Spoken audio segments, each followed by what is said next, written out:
Without a free airway, the administration of a general anesthetic is impossible. Obstruction may arise at any part of the air passages, but the greatest danger and the most difficult to deal with is when obstruction occurs at the larynx itself. The popularity of endotracheal anesthesia is therefore easy to understand because its fundamental principle is absolute airway control by intubation of the larynx. Once this control is secured, the difficulties and risks of respiratory obstruction no longer arise. In operations in the region of the head and neck, the tube can be passed through the mouth or through the nose according to the site of the operation. Obviously, when no contraindication exists, the oral route is indicated for an operation on the nose, and the nasal route is used when the site of the operation is the mouth.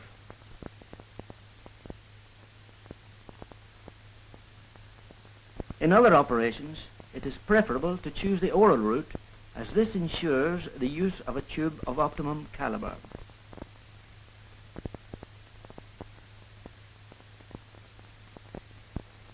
Here is the apparatus you will need.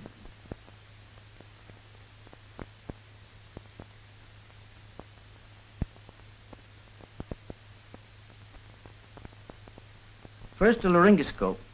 Any efficient model will do. A wide side slot and illumination from a self-contained battery are advantages. This is a U-shaped instrument, and this is the modern folding type. Two types of mouth gags, the molar type and the incisor type.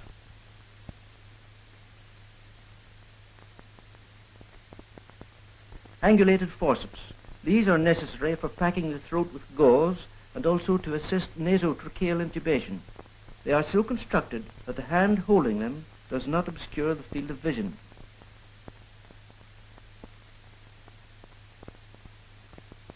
A spray for applying a surface anesthetic to the patient's throat. A drop bottle containing an ephedrine paraffin preparation for use before nasal intubation. A lubricant for the endotracheal tubes, and a roll of gauze impregnated with liquid paraffin. You should have handy as well a roll of 1-inch adhesive plaster, and before beginning intubation, prepare a piece for the protection of the teeth during the insertion of the laryngoscope. Cut a strip about 8 inches long and fold it over to 1/3 of its length.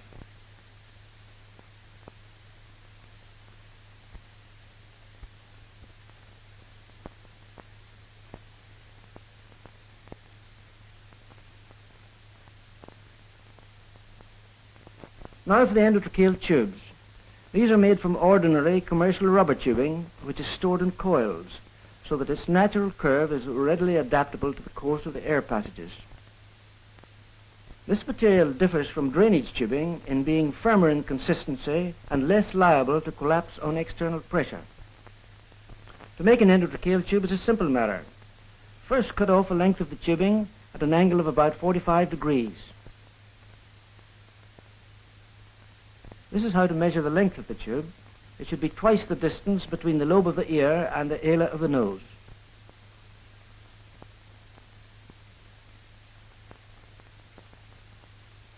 Now smooth the beveled edge with an emery file or a carborundum stone. When it is quite smooth, it should look like this.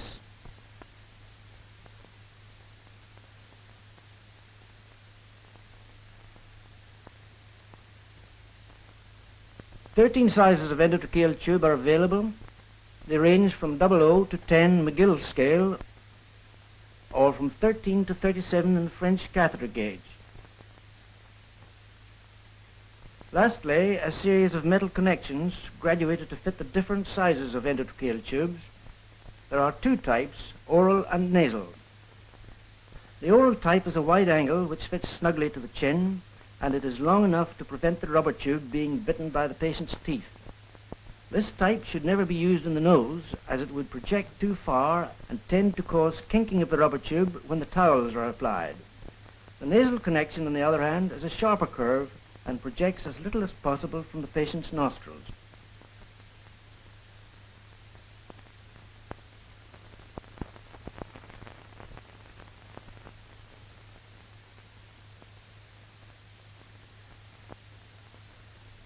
As soon as an operation is finished, it is important that the endotracheal tube is properly prepared for further use.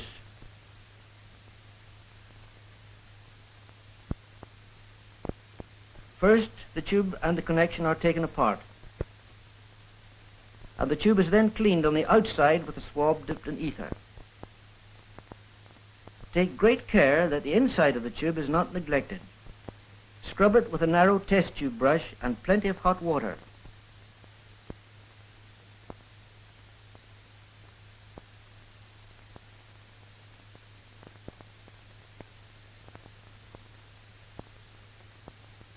Then look through to make sure that no mucus has been left inside.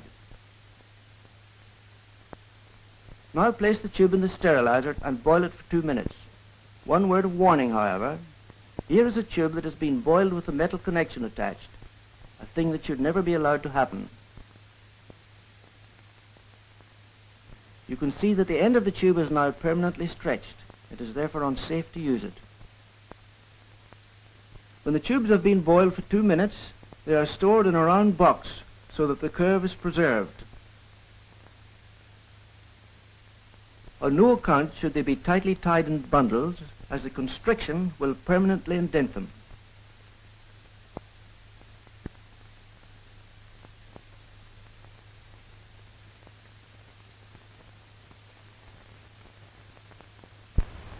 Immediately before use, the tubes are immersed in a solution of benidite of mercury in the proportion of 1 to 1,000. See that the metal connection is properly attached before lubricating the tube. It might be disastrous if it came apart during anesthesia.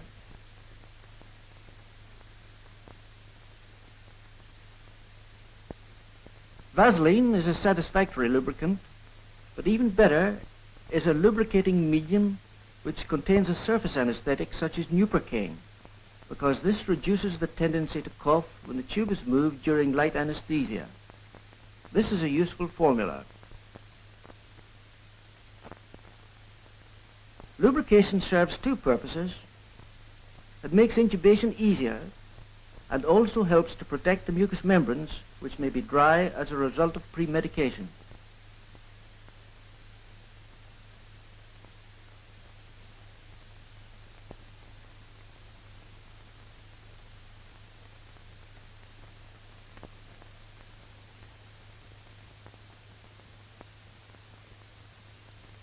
Before or during induction, it is a good idea to spray the patient's throat with a surface anesthetic such as 2% anaphane.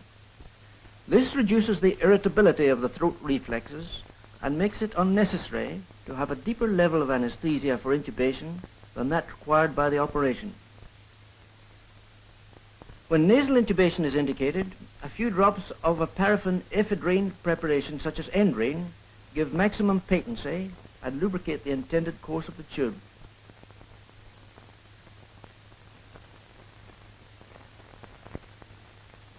The correct position of the head is the same for oral and nasal intubation. A pillow is placed below the occiput. In this way, the patient assumes the position of a man sniffing the air. These diagrams show the position of the head more clearly. The head is slightly extended on the atlas with the cervical vertebrae in normal relationship to the dorsal vertebrae. This is the respiratory tract. When the head is in the right position, the air passage takes a curved course from the nostril to the vocal cords. We shall apply this knowledge later to the technique of blind nasal intubation.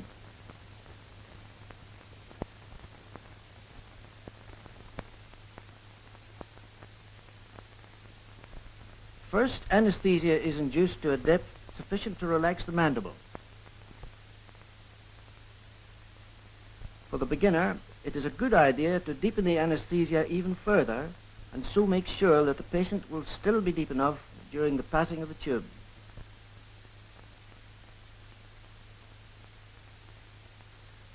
Remove the airway and place the folded piece of adhesive plaster over the edges of the upper teeth to prevent them from being damaged by the laryngoscope.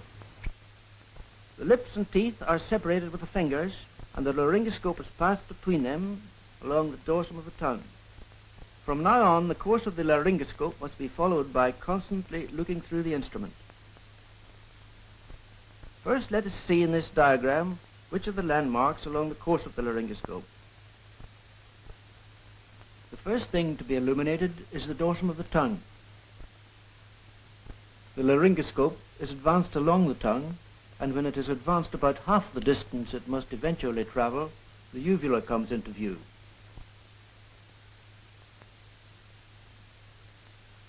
When it has reached 2/3 of the full distance, the epiglottis is seen. When this appears, the laryngoscope should be gently advanced and the epiglottis lifted and held by the tip of the instrument. Finally, the glottis and vocal cords come into view. So long as the glottis is open, the tube can be passed along the lumen of the laryngoscope into the larynx. The beginner will have to learn to recognize these landmarks as they appear to the anesthetist. We will now see what they look like through the laryngoscope. This is the uvula silhouetted against the wall of the pharynx.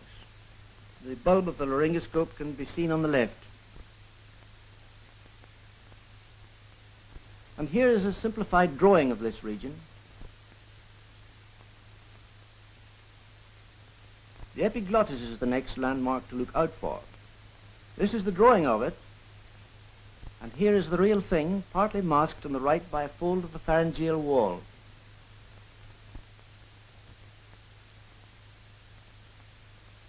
Next, the arytenoids and the opening of the esophagus.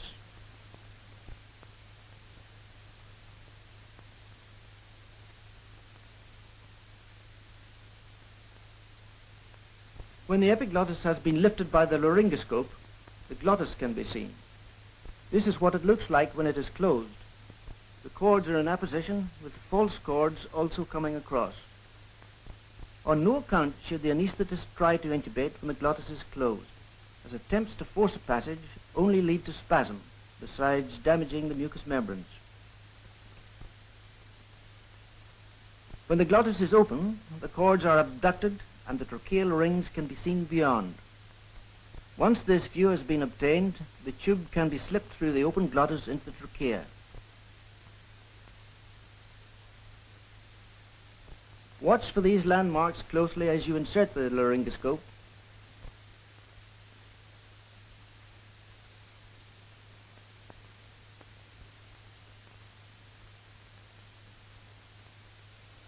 Once the laryngoscope has been successfully guided into position, pass the tube down.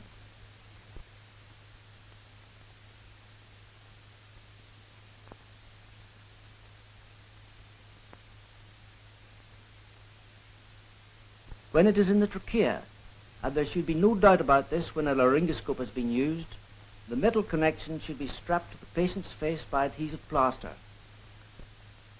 The hose from the anesthetic machine is then fixed in position.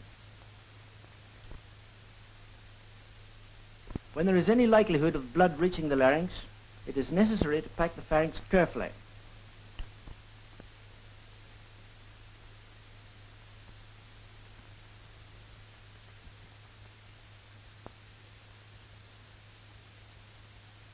Packing is deposited in such a way as to hold the soft palate against the posterior wall of the pharynx, thereby encouraging the soft palate to fulfill one of its natural functions. This method of packing is more satisfactory than putting in packs behind the soft palate and is less likely to lead to injury. No blood can now reach the trachea, and the packing also makes sure that breathing takes place entirely through the tube.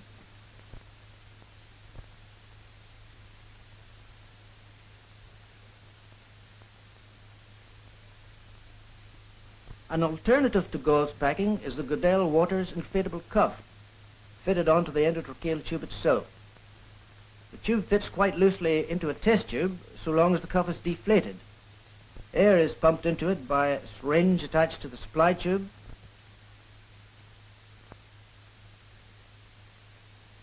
This is then clamped off. As you can see, the cuff now fits firmly against the walls of the test tube that makes a watertight packing. The cuff tube is inserted into the trachea in the same way as an ordinary endotracheal tube.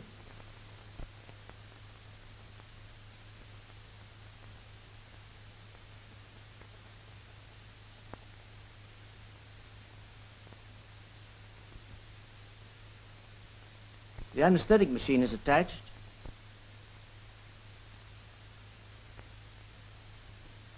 and then the cuff is inflated. The pilot bulb indicates the state of inflation of the cuff.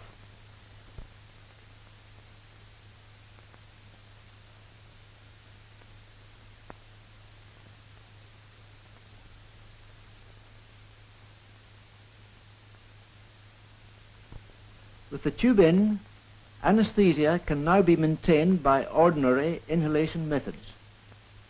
Often the anaesthetist has to control the administration from a distance. Any efficient machine will do, and the system may be open or closed. When no machine is available, Flagg's method of attaching a length of rubber tubing to an ether can is a useful improvisation in emergencies.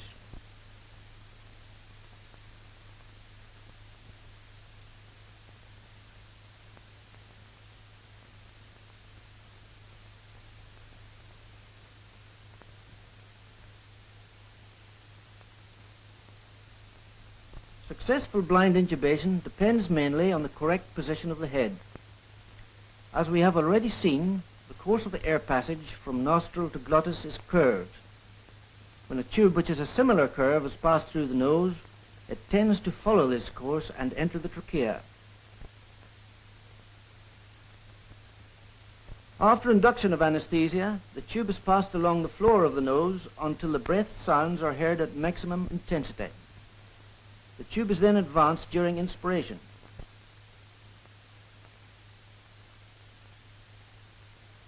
Its presence in the trachea is indicated by full respiration taking place through the tube.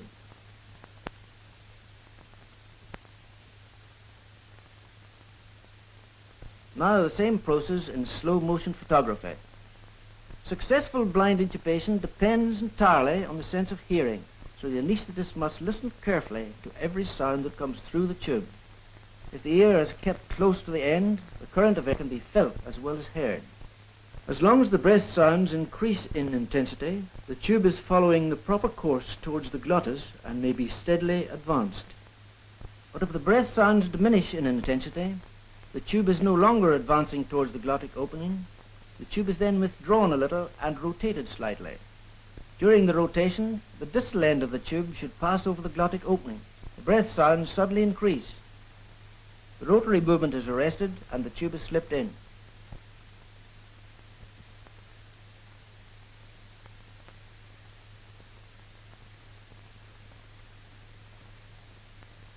Here again, we repeat the blind intubation done at normal speed.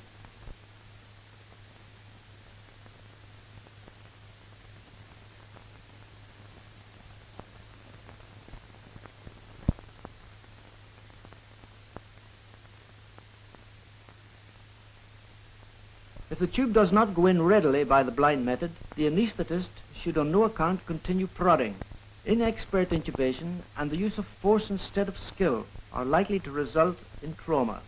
This is a potential disadvantage of endotracheal anesthesia, but it is avoidable. In a difficult case, the anaesthetist should resort to the laryngoscope and forceps.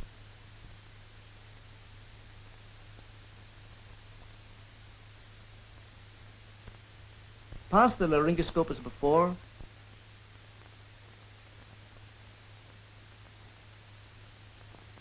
and then insert through it the angulated forceps.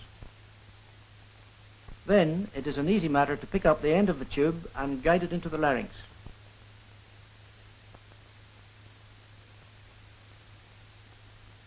When the tube is in position, the metal connection is strapped to the patient's face in the usual way.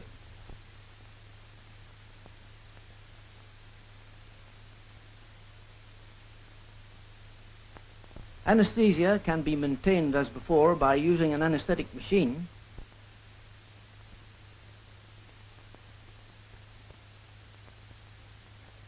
or by means of an ordinary mask and ether drop bottle when the anesthetist has free access to the patient's face. In this case, the metal connection may be discarded and the endotracheal tube is transfixed by a safety pin to prevent its disappearing down the nose.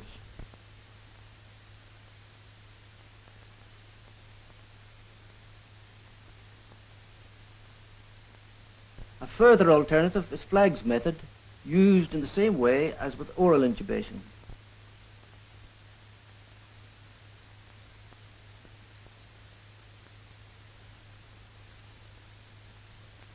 The throat can be packed with gauze as in oral intubation in cases where there is any chance of blood reaching the larynx.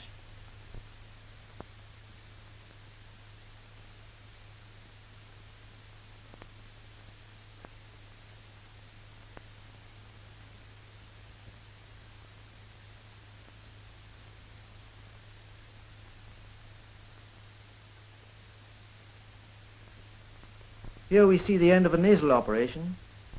During the course of the operation, the pharyngeal pack has prevented blood from running down towards the glottis. When the pack is removed, suction is used to clear away any blood which may have trickled down from the nasopharynx.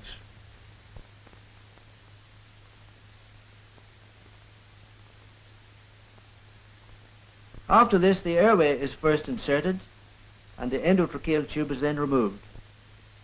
It is a good practice, where possible, to retain the tube in the trachea until the cough reflex is active. Coughing is a safeguard which prevents blood and other foreign fluids from being inhaled.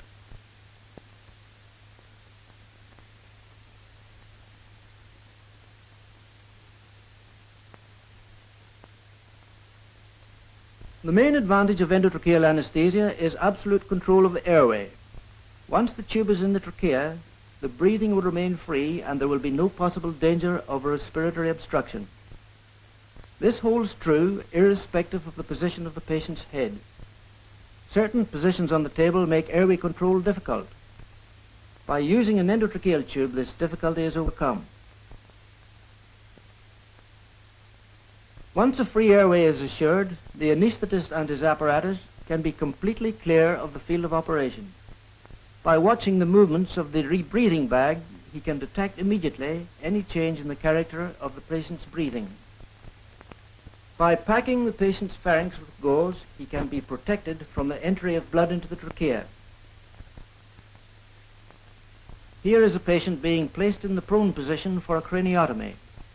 Notice that the anesthetist does not lose his hold on the tube while the patient is being moved. Also note that endotracheal anesthesia is of the greatest advantage to the surgeon in helping him to maintain strict asepsis. Not only has the method proved a benefit to the patient and the anesthetist in the protection it affords to the airway, it has considerably increased the scope of surgery in the region of the head and neck.